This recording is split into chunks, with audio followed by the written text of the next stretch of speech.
Chers élèves, bonjour. La séance passée, nous avions vu le chapitre l'emploi du subjonctif, une leçon de conjugaison. Nous avions dit que le subjonctif ici est un mode personnel qui s'emploie avec 4 temps. Le présent, l'imparfait, le passé et l'imparfait, le plus que parfait. Donc, ça veut dire l'imparfait du subjonctif, le présent du subjonctif, le passé du subjonctif et le plus que parfait du subjonctif. On a dit que le subjonctif peut être employé pour exprimer, n'est-ce pas, comment on appelle, un conseil, un regret ou une crainte. Aujourd'hui, nous allons voir la suite. Est-ce que le subjonctif s'emploie seulement pour les 3 cas? Il y a encore d'autres cas. Donc, le subjonctif peut aussi être employé pour exprimer un ordre. Un ordre. Le subjonctif peut être employé pour exprimer, n'est-ce pas, un ordre. Quand on dit que personne ne mette pied, ici, que personne ne mette pied, ici. Ça, c'est un ordre. Le subjonctif aussi s'emploie pour exprimer un désir. Quand on dit « je désire », désir. Quand on dit « je désire que tu la rencontres », je désire que tu la rencontres. C'est un désir qu'on exprime ici. Donc, le subjonctif s'emploie pour exprimer le désir.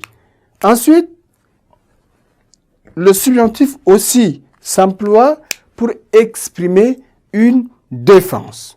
Ici, quand on dit, par exemple, que personne ne fume dans la salle. Que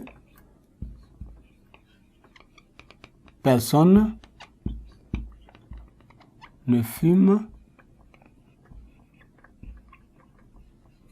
dans la salle. C'est une défense, une interdiction. Ici, on peut employer le subjonctif pour exprimer une nécessité. Une nécessité. Ici, c'est une nécessité.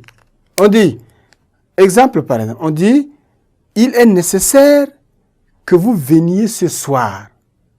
Il est nécessaire que vous veniez ce soir. Il est nécessaire que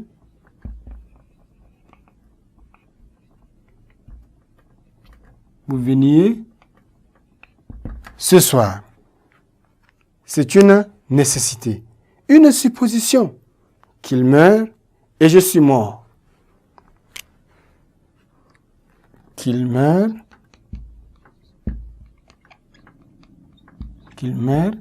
et je suis mort. On peut aussi employer le subjonctif pour exprimer une indignation. On dit, moi, que je fasse ça.